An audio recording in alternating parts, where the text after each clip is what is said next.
Oke, baik. Selamat siang. Assalamualaikum warahmatullahi wabarakatuh. Saya atas nama Rosita Lela Dewi, mahasiswi semester 7 non-reguler Fakultas Ekonomi dengan nomor induk mahasiswa 18020217. Hari ini akan mempresentasikan materi terkait teori pengambilan keputusan, aspek-aspek dalam pengambilan keputusan.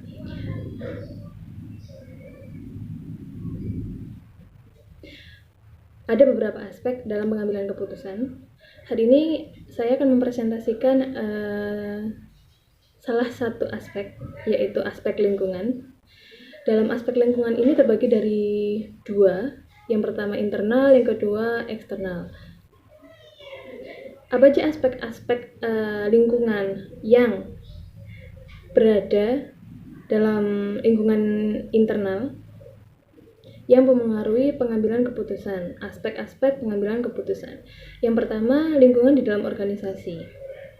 Lingkungan di dalam organisasi ini bisa dari latar belakang keterampilan, pendidikan, dan teknologi wirausahawan, serta anggota organisasi lainnya. Jadi, latar belakang dari pendidikan dan teknologi si pemilik perusahaan dan anggotanya. Jadi itu memiliki latar belakang yang sama. Itu bisa diartikan sebagai aspek internal. Yang kedua, keterampilan manajerial yang dimiliki wirausahawan dan anggota organisasi lainnya. Jadi mereka memiliki kesamaan keterampilan manajerial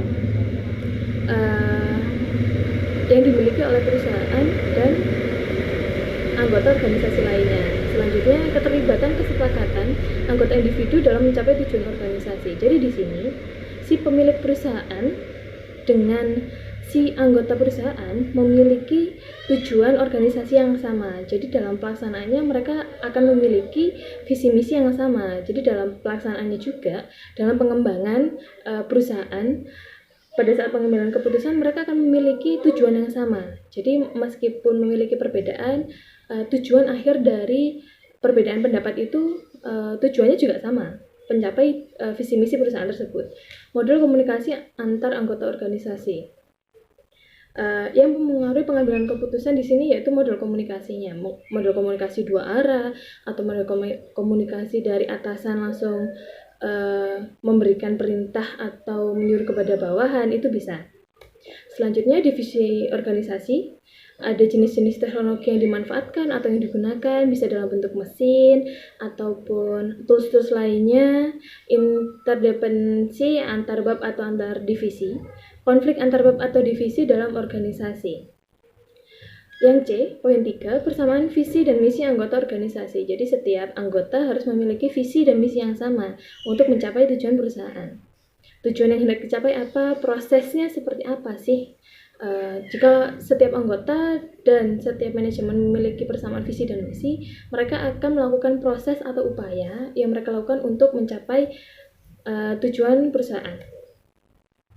Selanjutnya adalah aspek lingkungan eksternal. Yang pertama ada pihak lain yang memanfaatkan output organisasi.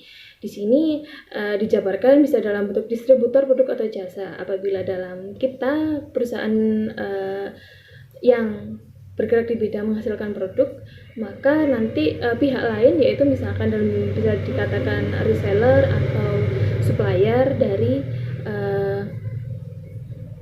dari produk-produk yang kita hasilkan atau jasa yang digunakan. Misalkan kita perusahaan yang bergerak di bidang jasa yaitu penyewaan mobil. Jadi orang-orang yang ingin punya usaha untuk punya rentalan itu bisa kontak ke kita. Jadi kita memberikan manfaat kepada orang lain. Pemakaian selesai produk atau jasa.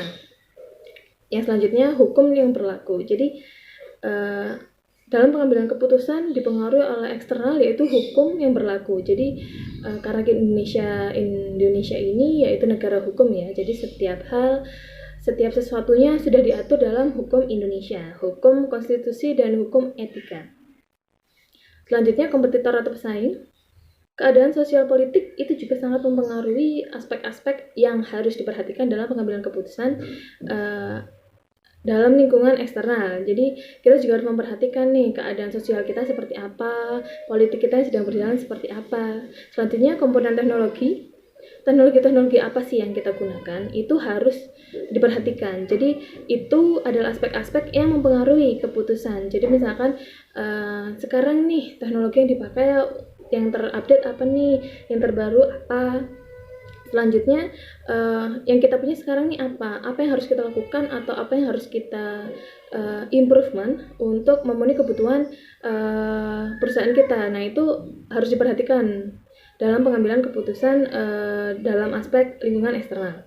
Perbaikan dan pengembangan produk, kita juga harus memperhatikan pasar dalam pengembangan dan pembagian produk kita. Pembuatan keputusan yaitu kelompok orang yang akan mengambil keputusan. Jadi kalau misalkan kita perusahaan besar ya, bisa dalam arti pemegang saham. Selanjutnya orientasi dalam pengambilan keputusan.